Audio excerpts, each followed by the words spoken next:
So this is new for us, Shai. Normally we're on television together, and I don't know about you, but I kind of love the anonymity of the podcast because nobody can see what we're wearing. This is so much fun. And of course, I sent you the picture of me in my row drinking wine with my hair up in a towel. So we're good. I'm going to post that, by the way, on social media, and I'm going to copy it too. I want one too. But where did you get that huge bottle of wine? It's not huge. It's just about product placement. So I put it far up against the camera. So it's in the foreground and I'm in the background. Oh my gosh. I love it. I love it. You'll all know what we're talking about when you go to the website and you see it. This is episode 13. We're talking about managing trades. And the great thing about Shai, one of the many great things about Shai, is he has worked in 3 different countries. And what I have learned from him over the years is that it really doesn't matter what country you're working in. The rules are the same. And so, Shai, with your experience working in the United States, in Israel, in Canada, what do you think is the most problematic thing for most designers when it comes to managing their trades? Okay, wait, let's go back for a second because were you not going to do managing clients?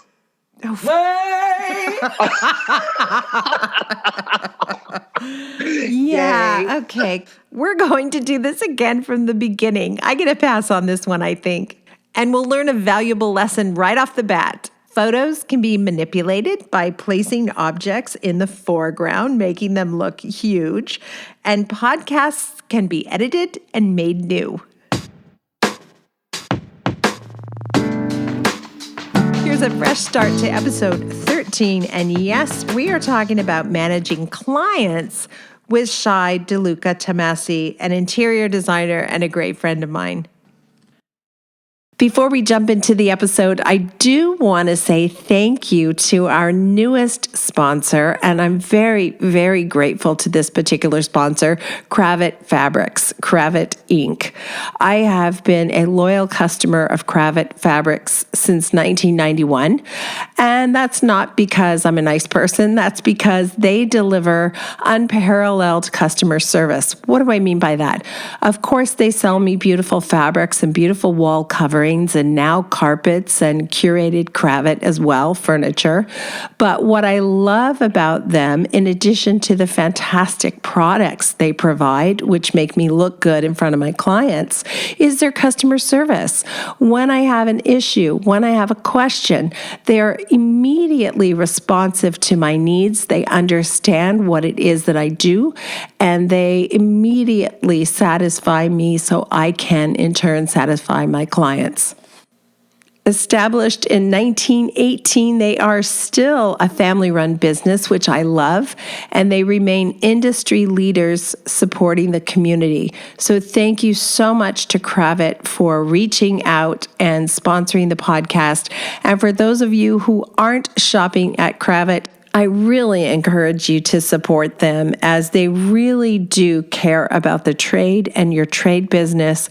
And to be perfectly frank and even crass, you can make a lot of money when you sell fabrics to clients. So it's a win-win. Thank you, Cravat Inc. I'm especially eager to hear Shai's perspective on this subject because he has worked with clients in 3 separate countries, first in Israel, then in the United States, now in Canada. Shai, thank you so much for being here. And let me get this topic off the ground by asking you, what is the main problem designers face when it comes to managing clients?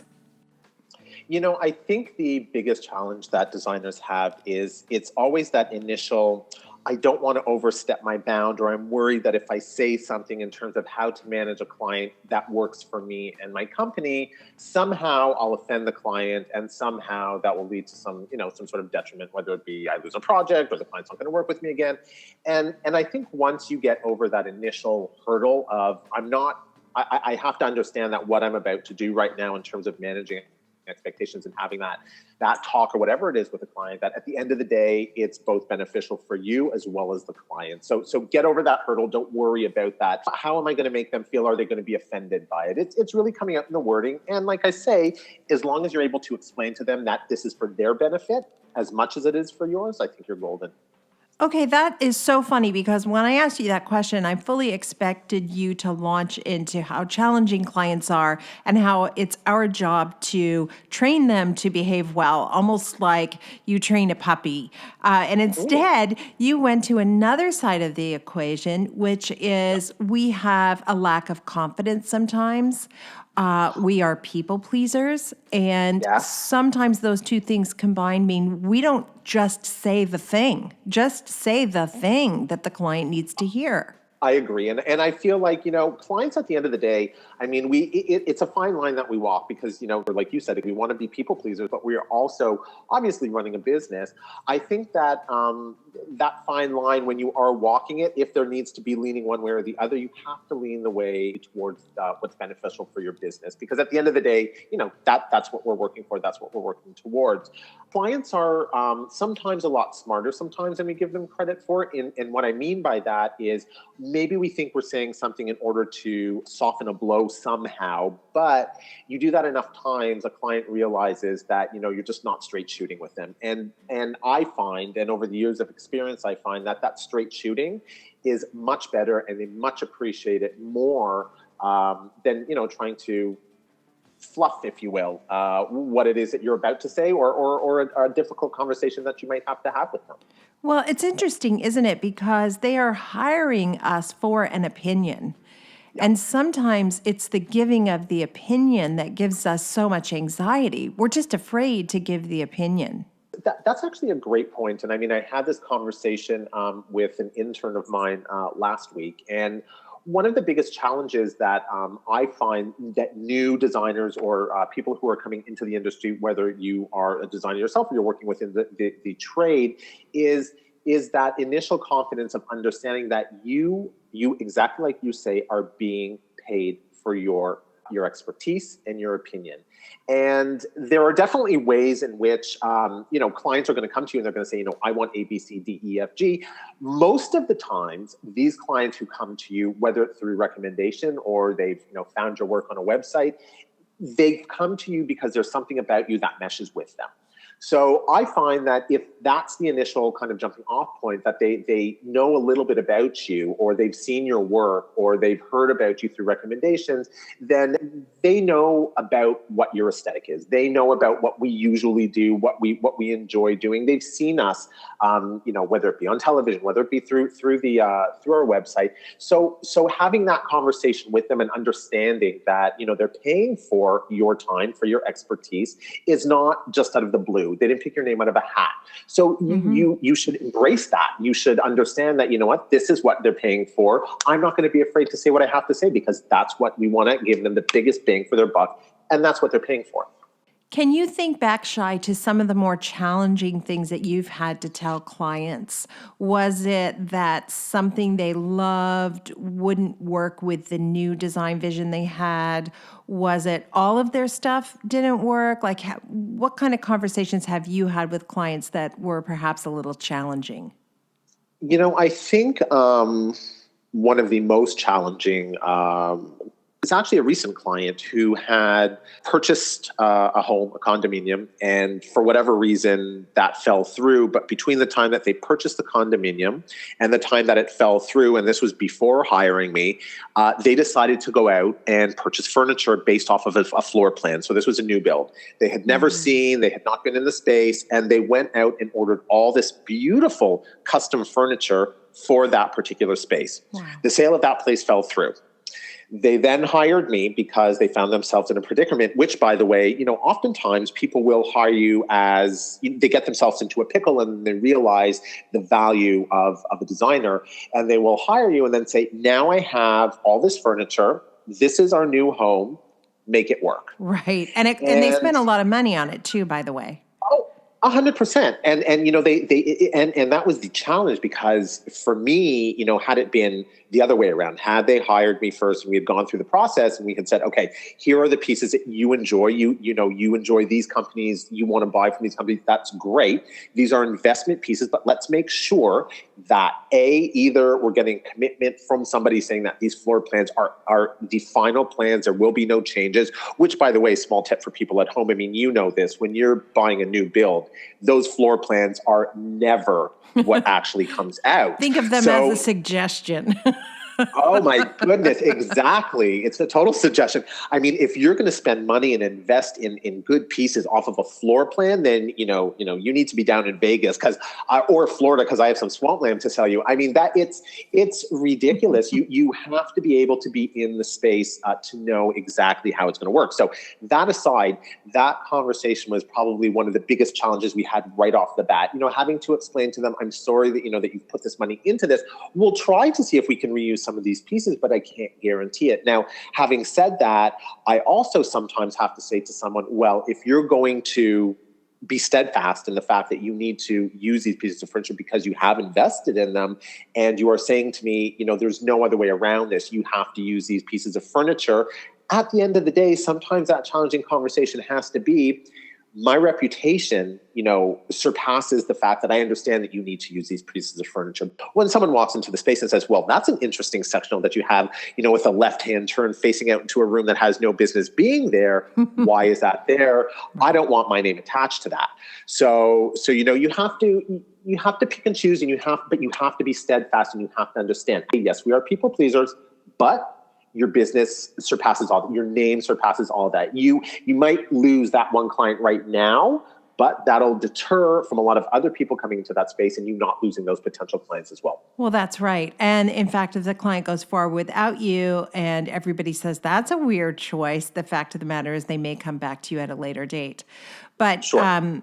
It can be difficult to have those conversations. And I think the more you're in the business, the easier it gets. Absolutely. I agree. I mean, I think that like with any job or any profession, the more experience you have and the more challenges you face over the years. I mean, it's almost like, I don't know if you've ever seen that. I think it's a State Farm commercial where they have these funny, interesting State Farm claims that you never think actually happened, but they say, you know what, over the years, we've really faced everything. So we know how to deal with it better now at this point. And I think that holds true to really any profession. The more experience you gain, the more challenges you face, really then have that toolkit with you that, I've dealt with it this way, it worked or it didn't work. Mm-hmm. I'll know for next time I have to deal with in the opposite way or continue doing it the way that I did it.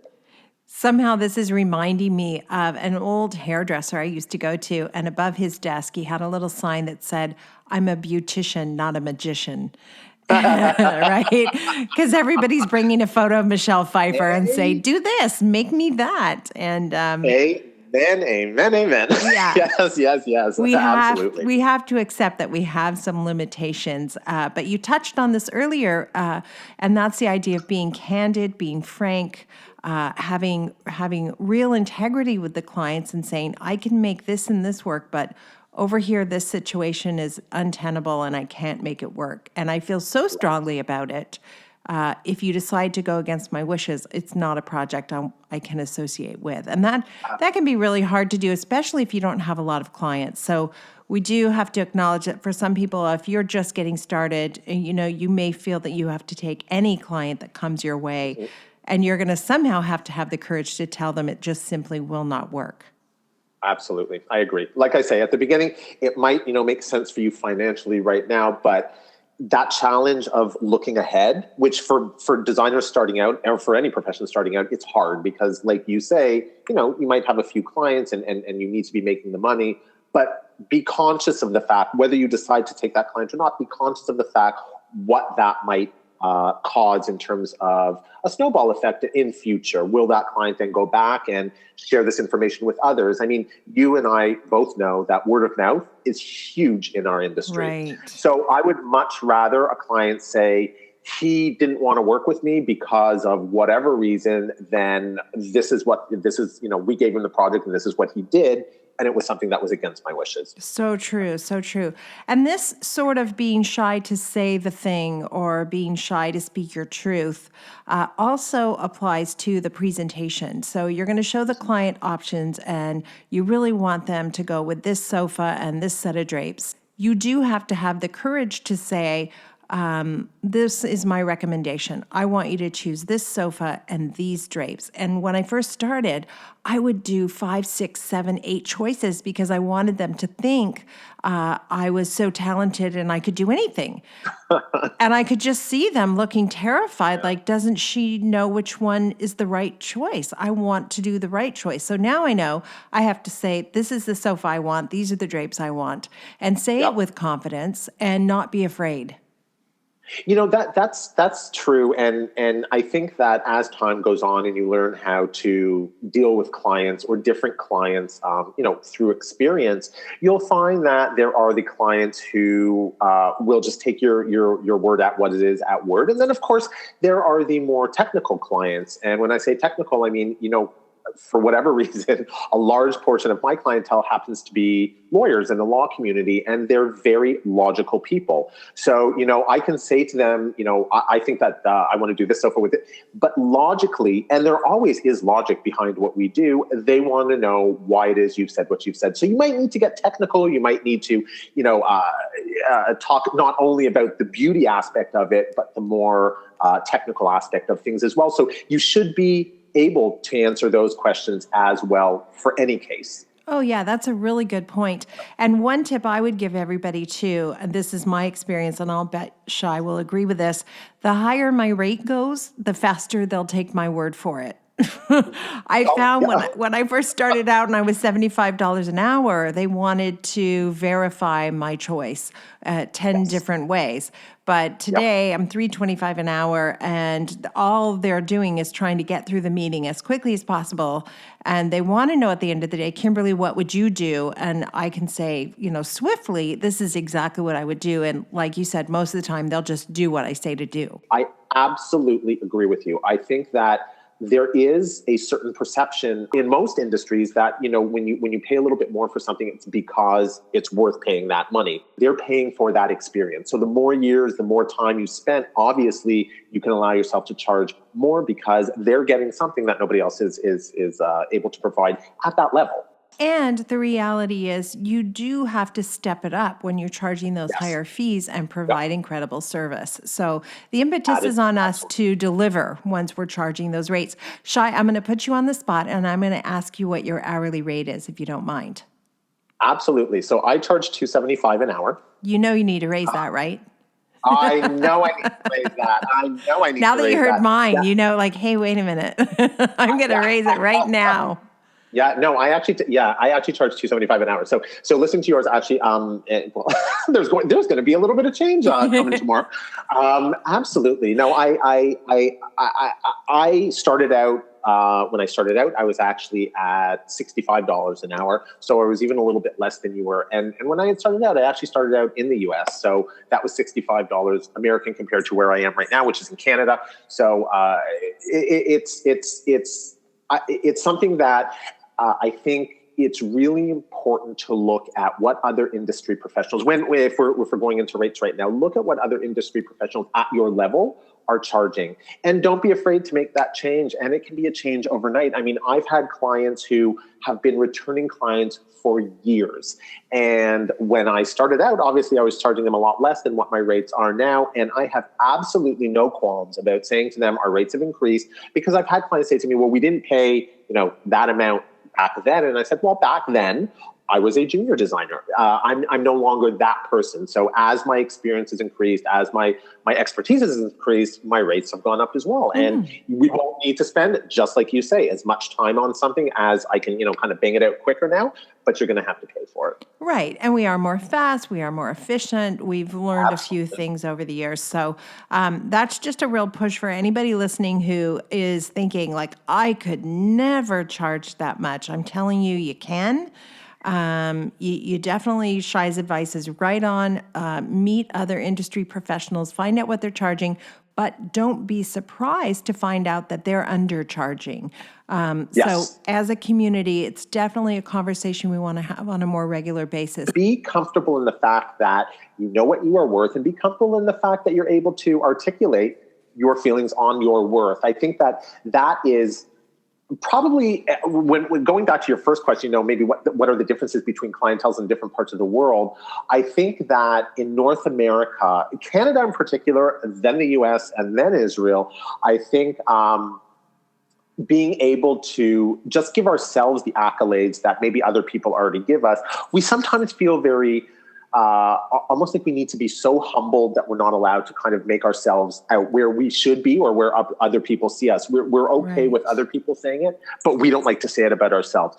I mean, Kimberley and I, we went to Israel together in 2013. And I mean, I mean, I'm from there, so I know, but you had seen it, I guess, for the first time. People are much more blunt, much more open, and people are okay to say what they think they're worth. And, if you don't like it, then, bye.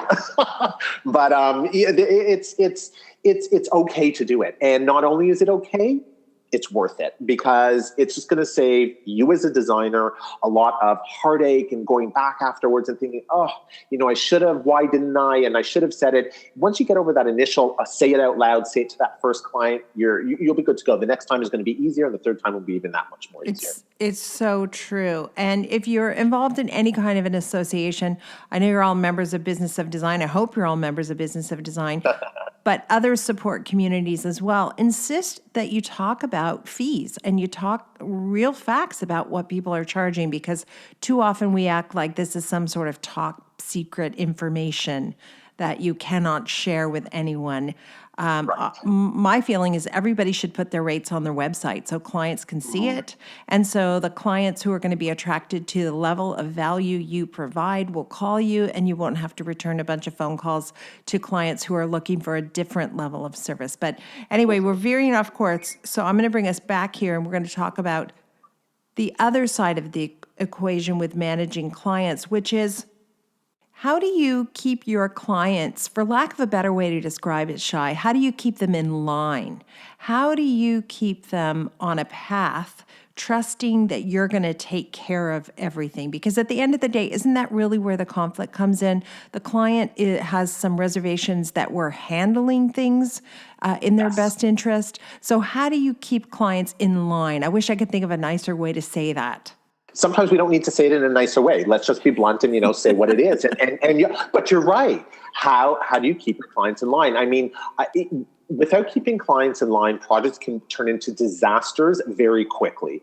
And I think one of the easiest tips that I can give is I always like to create a script for questions for my initial conversations with my prospective clients. And when I say that, each client that I have, and we're talking about, I've been around and working since 2002. Each client that I have is a new experience for me. It could be the same client that I've worked with, and it's a new project. Each time something new comes about, and with each client, each project, new questions or new concerns or new whatever it is comes about. So I always like to sit down a couple days before, and before that initial meeting with a client, the initial consultation, I will sit down and I'll go through kind of like, a list of questions and answers, most frequently asked questions and answers that aren't necessarily questions and answers that clients have asked me, but they're questions and answers that I have come up with based on projects that I've had. Mm-hmm. And I'll sit down with a client and I will take that time and I will go through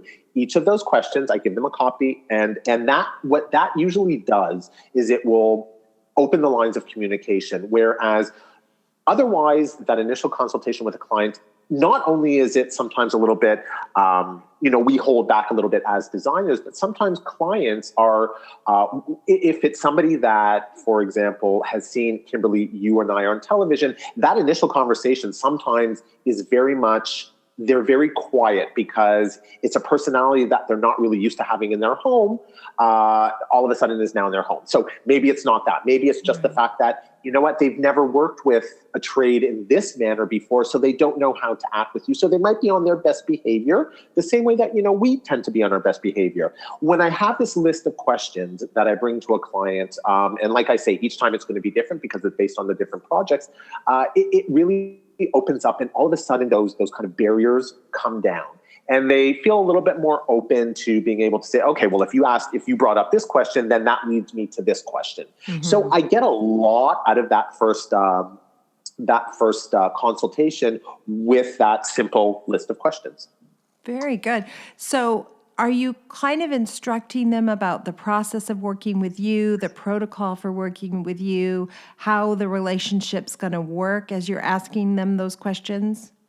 Absolutely. So I think the biggest one is really kind of decide how you will and won't work before that conversation with the client. So each time it really should be the same, and as time goes on, it becomes easier. It's more important, I feel, about the ways that you won't work rather than the ways that you will. And what do I mean by that? I mean, obviously, designers who are starting out are probably more willing to do things that perhaps now, as a more seasoned designer, I would say, okay, you know what?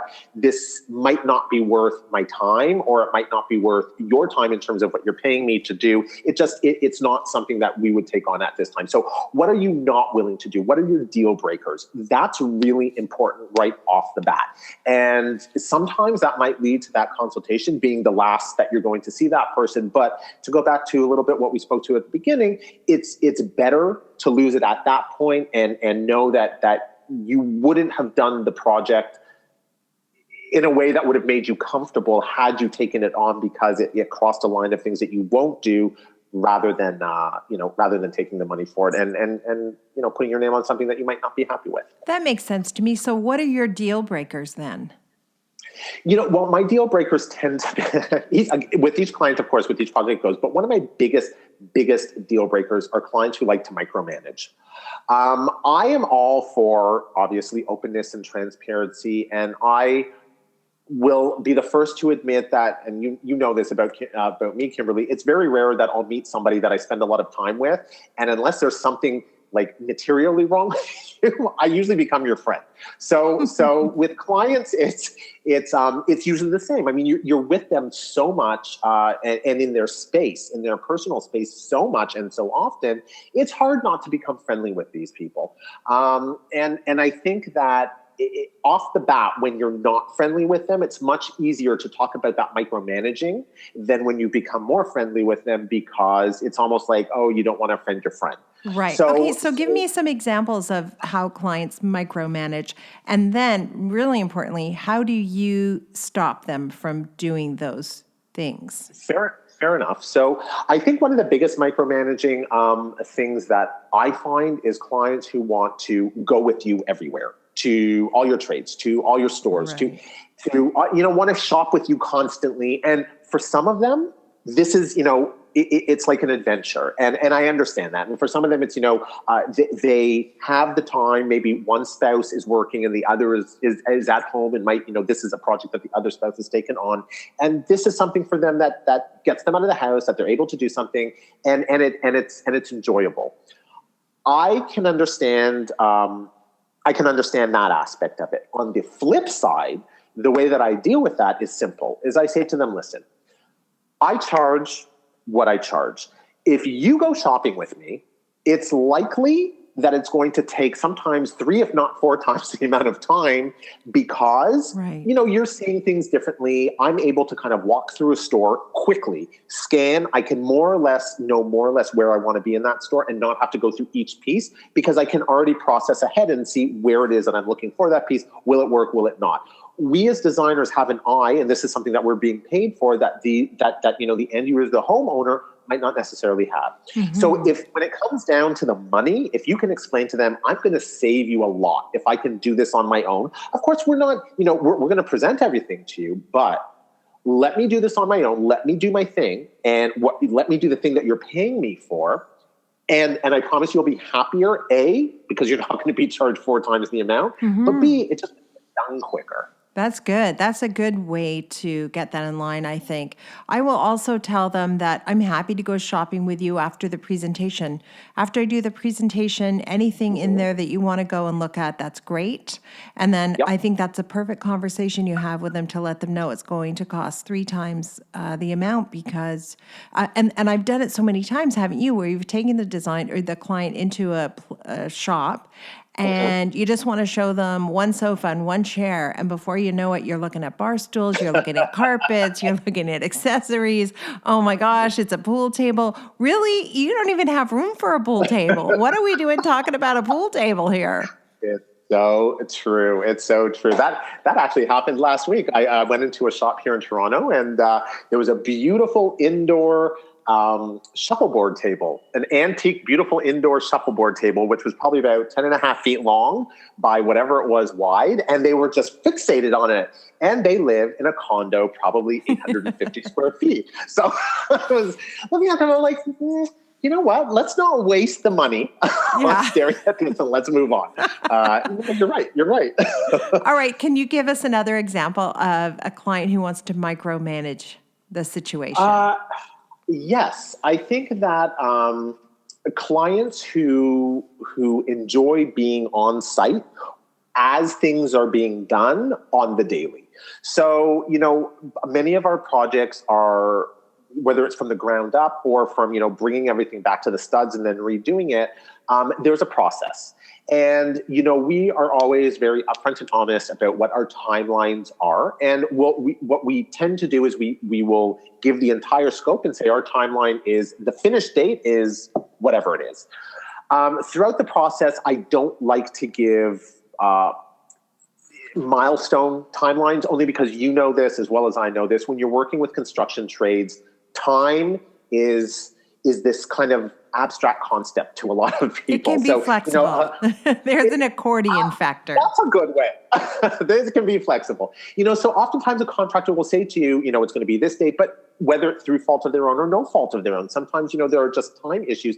Things don't necessarily happen at that particular time for that particular part of the project. That doesn't mean that the overall project is going to end any later. But when you have a client who wants to know every single step when that's going to be done, and then shows up and says, "Well, why isn't this done? Why hasn't that been done?" It's a problem. And I'll give you an example. I'm going to stop you. Can you say it's a problem and then go into I'll give you an example? It was a weird computer sound. Yep.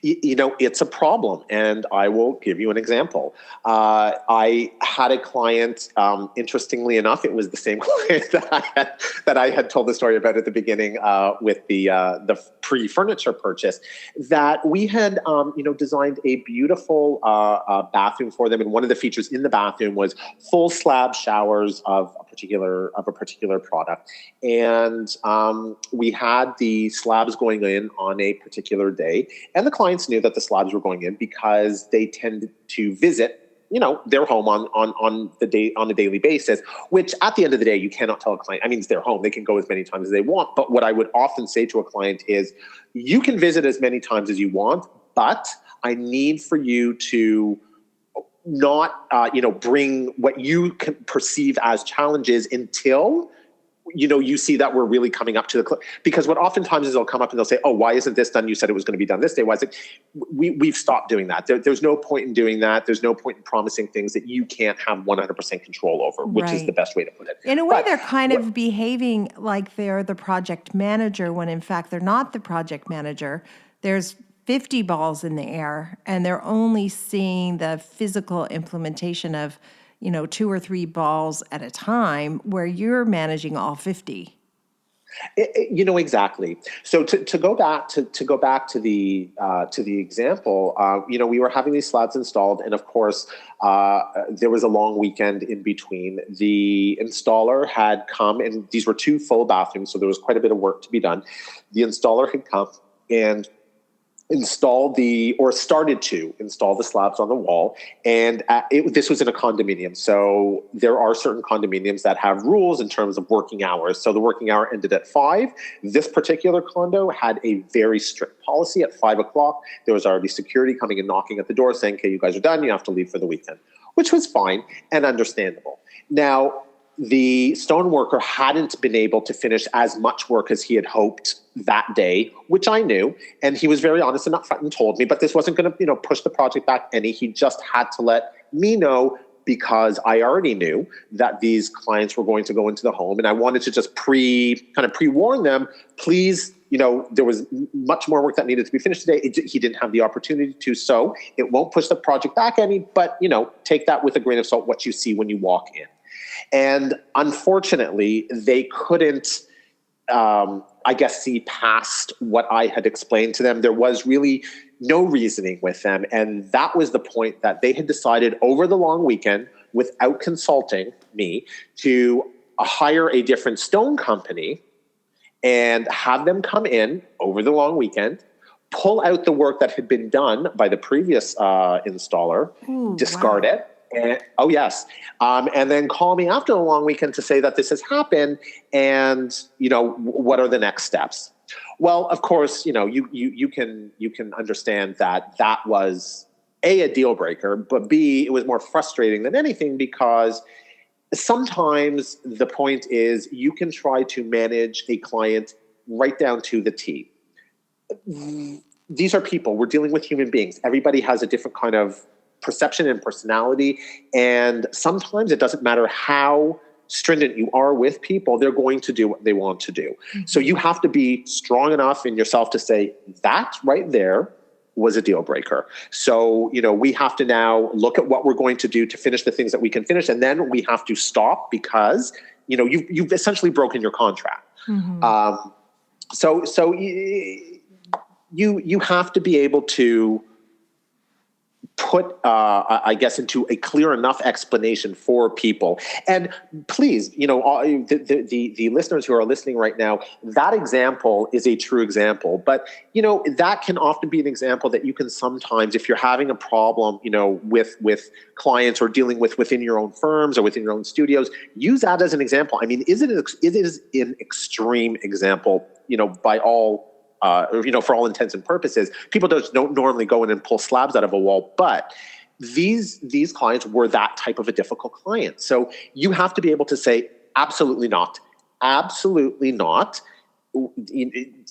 Basically, you're going to fire your client now. And I say that, and people hear that and they say, what, you fire clients? Yes, of course. Sometimes that needs to happen. It goes back to, at the end of the day, my name is paramount. My reputation is paramount. So if I have to fire a client because they've overstepped that so far, that has to be done. Well, I do appreciate that we've all been in a situation. I do appreciate every single one of us has been in a situation where the client was difficult and we were unable to get them back on track. I don't think there's anybody in the industry who hasn't had that happen to them. One thing you said that I think is critically important is that you pre-warned them. We call them, managing them. Right. Let them know in advance, here's what you can expect to happen today or this week. And let them know if any of that is going to fall short of what you have led them to believe is going to be the experience. And if you did all that and they still weren't able to handle it, then you do have a situation where you've got maybe a dynamic problem where the two of you are just not a fit. Sure, absolutely. And it's okay that two people don't mesh. That for me at the beginning, when I first started out, I think that for me was one of my biggest challenges because through the years, Kimberley, you and I, have become great friends, and you know me well, not only from business but also on a personal side. And that it's very difficult for me for somebody to say, "Oh, I don't like Shai." Well, that just can't be. What do you mean you don't like me? Everybody likes me. So it's okay. As I've matured, and as I've matured both in my business sense and as my personal life, I no longer worry about the fact that someone may say, I don't like you or I can't mesh with you. It's okay not to be able to mesh with somebody. That doesn't make you a bad person, doesn't make them a bad person. It just makes you too different to be able to work together. And you shouldn't think any less of yourself as a professional and not any less of them perhaps as a person. It just wasn't meant to be. No, any relationship is a factor of a dynamic. And the reality is we get along more with some people than other people. Neither one is right or wrong. I get along really, really well with lawyers too. As clients. In general, I find that they're very logical. They're used to working by the hour. They understand that I can be faster and more efficient if they just let me do my job, et cetera, et cetera. So you do have to kind of know who your ideal client is and figure out how to work almost exclusively with that ideal client.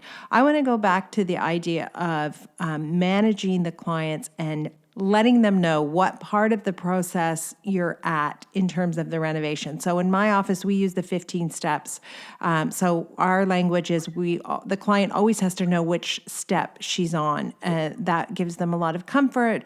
If they're asking a question about when the drapes are going to get installed, that's step 9. That's not step 6 where we are. So how do you make sure the client always knows where they're at in the process? And how do you then let them know when it's going to be finished? Right. So, your 15-step process is I think that's like the golden rule. I whether or not you call it your 15-step process or you have a 20-step, whatever it is for your own studio, I think that that's paramount. And I think that that is probably the most important thing that you can kind of put in your tool bag when it comes to starting a new project and when it comes to signing your contract. That's something that you're going to want to have somebody sign as well, so that there's no miscommunication or misunderstandings about where they are. It's always nice to be able to reference back and say, remember, blah blah blah. This is the number that we're on. Right. Don't be worried, because you should be. With my studio, we do, of course, a weekly update with our clients. It's something that's quite time consuming, especially when you have a lot of projects on the go at once. But the amount of time that you save afterwards, having to answer kind of questions that are really kind of pointless, because like you say, they're not on a particular part of that project that they're asking about.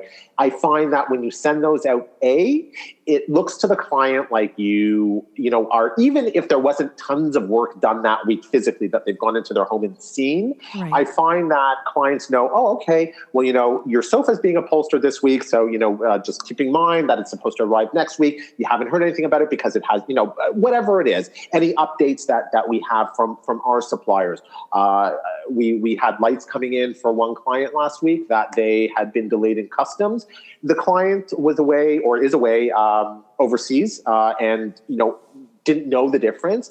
It didn't matter. They were still looking at their weekly updates, and we were happy to be able to say, they're being held up in customs. Until we know exactly the date that with customs, you never really know a date. So we're just letting you know, we're keeping you updated. Even though they're probably going to be released before they get back, and it'll be installed before they're back, we like them to know that we're on it. So the point is, isn't it? Sorry, I totally interrupted you. There's just a little bit of a delay. Okay. I'm so sorry. The point is, you want them to know that you're thinking about them, you're on top of things. And the worst thing is when it's a Saturday evening at 10 p.m. and the client sends you a note and says, what's going on with my, flooring? Those are the worst kinds of emails in the world to get. So your weekly update prevents all that. The client knows that on Thursday afternoon or whenever that update was set, you were fully engulfed in their project. You knew what was happening now and you knew what was happening next, and therefore they could relax and leave it in your hands. Absolutely. I love that. Okay. What else do you think because you mentioned that your deal breakers for you were micromanaging, and that included the client who wants to go shopping with you all the time, or the client who's acting as project manager. What things are on the opposite side of the coin? What are those things you're looking for where you can say, wow, this feels like it's going to be a really good fit?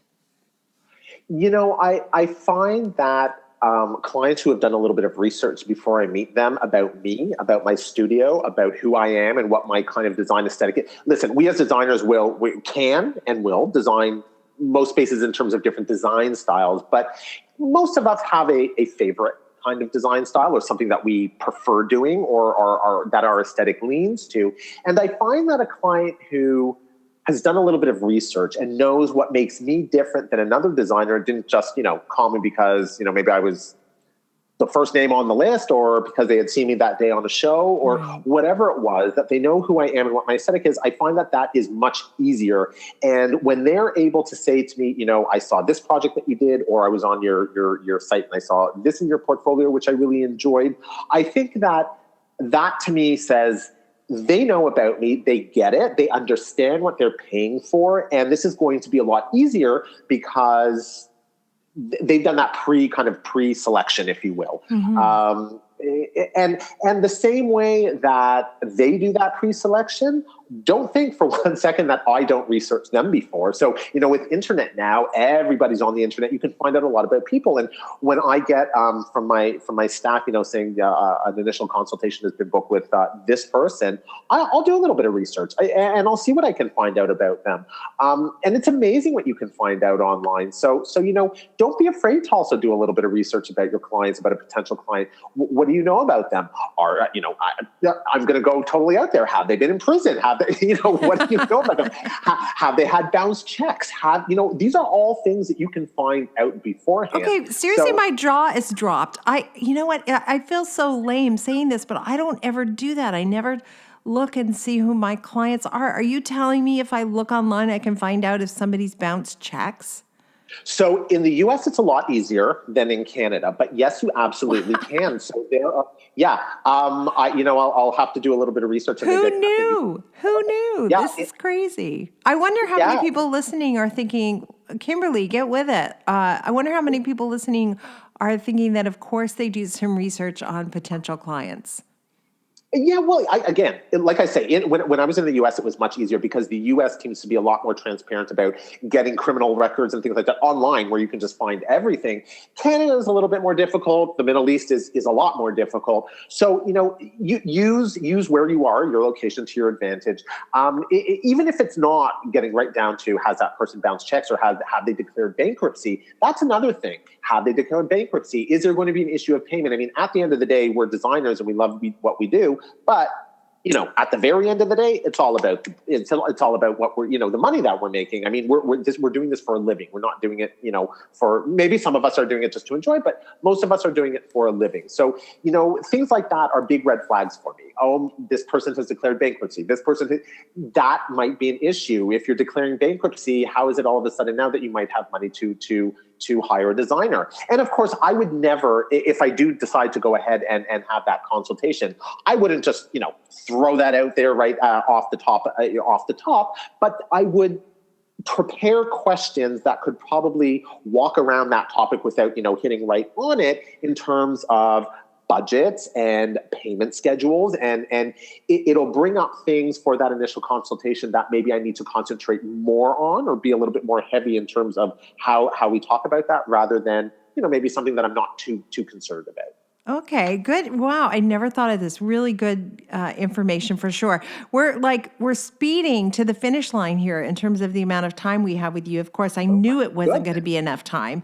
But before we wrap up, I do want to hit you with some rapid fire value bomb questions. Ooh, I know. So these are just things off the top of your head. And one question I'd like to ask the interior design professionals who come on is, what is your favorite clause in your contract? Oh my goodness. Oh, my technical. I have to look up. Take a second. You can think, because I put you on the spot. Just think about it. Is there some part of your contract that you think, oh my God, that's saved me so many times? Or yes. Okay. You know what my favorite clause is? I think my favorite clause in my contract, and I won't quote it verbatim because I don't have it in front of me, but deals with change orders. I think that, clients will and should, and we do talk about that in my contract, have changes that they want to do in the project as the project is moving along. And that can be expected because oftentimes, they might, whatever the reason is, something comes up and they want to change something. There's a very specific clause in ours that, clients tend to think, I'm just going to make changes. You're the designer, roll with it. You're going to have to deal with it. There is almost like a fine, if you will, and for lack of a better word, for more than 2 change orders up to a certain point along the project scale. So you can make change orders up to a certain point, 2, without being charged. Past that, you're charged for it, and you're hit with a pretty hefty fine. So that really, I find, rolls clients in or brings them back and makes them understand that if they're really considering to change something, they're going to think twice, 3 times, maybe 4 times, is it worth it? Because I have to make sure that I'm not going to lose any money because of this change, that my trades aren't losing any money because of the change. And that's why we charge such a hefty fine, because oftentimes, we're still going to have to pay certain things. Perhaps we've ordered something that might be custom, that still has to be paid for. So these are all things that roll into this. Do I really want to change it? Is it really that necessary? Okay, well, let me do a follow-up question on that then, which is, Yeah. do you charge by the hour? And if you do charge by the hour, then wouldn't you just bill them for the changes? Okay, yes. So I do charge by the hour, but we do take an initial retainer. So we take an initial retainer with when we sign a contract, and that initial retainer is kind of to say, I don't want to say it's not we won't take, or it's not worth taking a project that's any less. I don't think it's a hefty retainer. We leave an initial consultation with a check for $10,000. That's how we start. And we do charge by the hour. That $10,000, of course, our hourly rate starts to come off of that, but that's not a non-refundable, meaning that even if the project is let's say a smaller project, and we don't get up to that in terms of the hours, if you were to charge at a $275 an hour charge, that's the minimum I'm going to leave with it. So when I say, why don't I just charge them for the hours? Charging them for the hours is not enough of a slap on the wrist, if you will, for creating what sometimes a change order creates is chaos at a certain point in a project. I feel like if I say to a client, well, we're just going to continue to charge, it's not enough. I'm still charging them by the hour. They're still getting charged by the hour for that work that we're doing. On top of that, they're getting a slap on the wrist. Okay, interesting. Okay, good one. How about this one? This one is driven by the topic. What would you say are 3 important things you need to be aware of if you're going to effectively manage your clients? And I'm going to lead you with the first one because you already gave it to us, which is a weekly update or regular updates. I think that's brilliant. You have to let the client know where you're at in the project. Can you give us 2 more samples of something that you think helps you manage the clients regularly?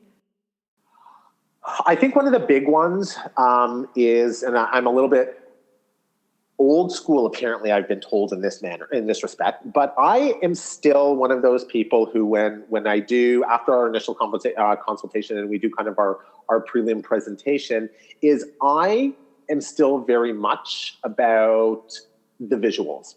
So when a client says to me, oh, I love your style because I love modern design. Well, I'll look at them and I'll say to them, well, what does that mean to you? And oftentimes they'll tell me something that modern design is not, except maybe to them it is. So I find that one of the key things in terms of being able to manage a client's expectations, especially when they're very kind of specific in using terminology that they might not necessarily understand what that terminology means, is I'll always say to them, I'm going to give you 2 weeks. You have 2 weeks to go out and buy as many design catalogs, fashion catalog, whatever it is. I want you to go and buy and rip out things that you enjoy or that speak to you that don't necessarily have to do with the project that we're going to be working on. It could be a dress, it could be nature, it could be whatever it is. And then we reconvene. And we always have this one meeting where I call it kind of our brainstorming meeting. And I sit down with and I always take my interns to this because it's so interesting to see a client pull something out and say, I love this because it's traditional. And I'll look at them and I'll say, well, that's not traditional at all. And I'll explain why.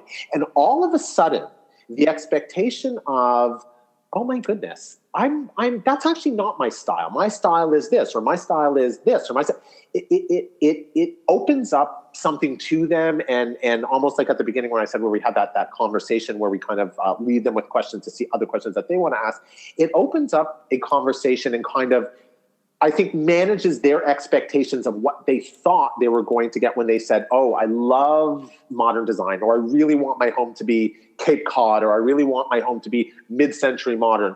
Well, that to you might have meant one thing. I'm now showing you visually, that means something totally different. Wow, so, it's true. There is a disconnect sometimes between what they say they want and what they show us they want. Right, exactly. So I think that visuals are a big part of it. If you can take that time and just kind of have that initial thing with them, and keep those photos, by the way, when they rip them out of a catalog, you keep them in a file, because it's sometimes nice to be able to refer back to them and say, oh, remember when we pulled this out, and we talked about why it isn't traditional or why it isn't mid-century. That sometimes needs to be a conversation that will be had, because it goes back to what you said, Kimberly, when they're looking at things and not understanding that there's 50 balls in the air, or they're looking at something when it's 25% done or when it's 50% done, they can't see, which is why they hire us. They can't see what that finished project. I mean, they don't have the vision to be able to really kind of put everything, to know where everything's coming from, put it all together, and see what that finished project is going to be. Even though they might be looking at a rendering, it's sometimes very hard. So to be able to have that and say, remember when we spoke about this, or this was something that you could show, but I explained why it isn't.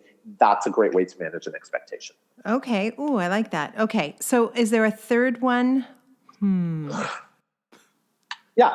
So I think, the third one is that it's important to let the client know that it's not their job to find out where we are at that point of the project, or where we are during their project. It's our responsibility to make sure that they know where they're at. Yeah. It goes back to what you said, Kimberly, making them feel like we are on top of it, making them feel like you might have 50 projects on the go, but it makes them feel like they are the number one client at that point. You've not missed a week without thinking about them. You are on top of what's happening.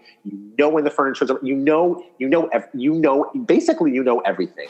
And when you're dealing with someone's home, this is something that I learned very quickly when I first started. You sometimes don't realize it, but you're dealing in someone's personal space. This is often the biggest investment that a person will make in their lifetime. So when you're dealing with someone's home, it becomes very, very personal and very, very touchy. And if they feel like you're not giving them 100%, that can leave them feeling with a really bad, almost like uncared for feeling, almost like a doctor not treating his patient correctly. Right. And I think that, when we do that and we've managed that and we've let them know it's not your job, you get to sit back and enjoy what we're about to do for you, it makes them feel like they're on top of the world. I love that. Okay. Well, you have given me some things to think about. You're so right that the client does some research on us, and that's a good thing. And it's possible for us to also do some research before we show up at that consultation. That makes sense to me, and I never thought about it. So thank you for that. You know what? I'll tell you something. We joke all the time about we are marriage counselors, we are psychologists, we are designers, we are a myriad number of things. Now we're also private investigators. The internet has really opened up a whole new world. Oh my gosh, I love it. And thank you for sharing your deal breakers, those things that you feel that you just can't work around, but as well some of the things that you're looking for and finding the clients who are ideal for you. You're a wonderful guest. Thank you so much for being here, and I look forward to seeing you soon. I had a blast. We'll see you soon.